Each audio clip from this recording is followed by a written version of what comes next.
হেমন্ত স্যারের কাছ থেকে কথা শুনতে পারবো।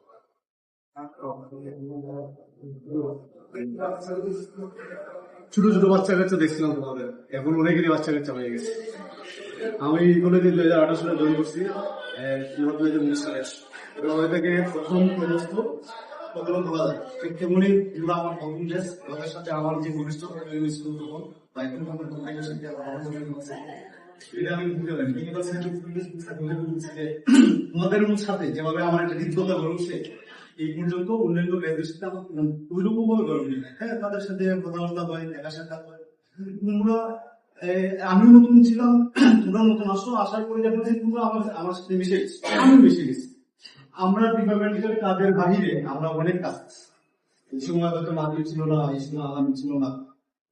আমরা ঠিক এখন এই কাজগুলো হচ্ছে কারণ যদি তোমরা স্বতঃস্ফূর্ত ভাবে যেভাবে অংশগ্রহণ করছিল ক্ষেত্রের মাঝে এখন আসলে এই ছেলে পেলেগুলো এইভাবে থেকে আসতাম, শুধুমাত্র তোমাদের ভালোবাসার টান আমার ক্লান্তি দূর হয়ে যেত।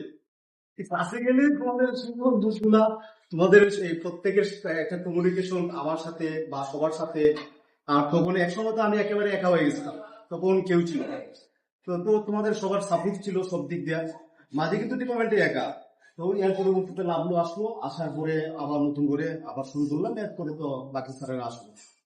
তো তোমাদের ব্যক্তিগত জীবনের যখনই যে কোনো প্রয়োজনে যদি আমি কখনো মনে করো তোমাদের প্রয়োজনে হতে পারে প্রয়োজনীয়, সেক্ষেত্রে আমাকে যে কোনো সময় যোগাযোগ করবা, নক করবা, যে কোনো বিষয়ে আমি তোমাদের সাথে সবসময় আসছি, এখনো আসছি, ভবিষ্যতে আসছি এবং পরবর্তীতে সবসময়। আমি বলেছি একটু আগে তোমাদের প্রথম বলে গেছিলাম যে ছেলেরা আমাদেরকে মনে রাখে, মেয়েরা আমাদেরকে মনে রাখে। ঠিক তেমনি একটু আগে আমাদের প্রিন্সিপাল স্যার এই কথাটা বলছেন যে মহিলা কলেজে চাকরি করা না করা সমান।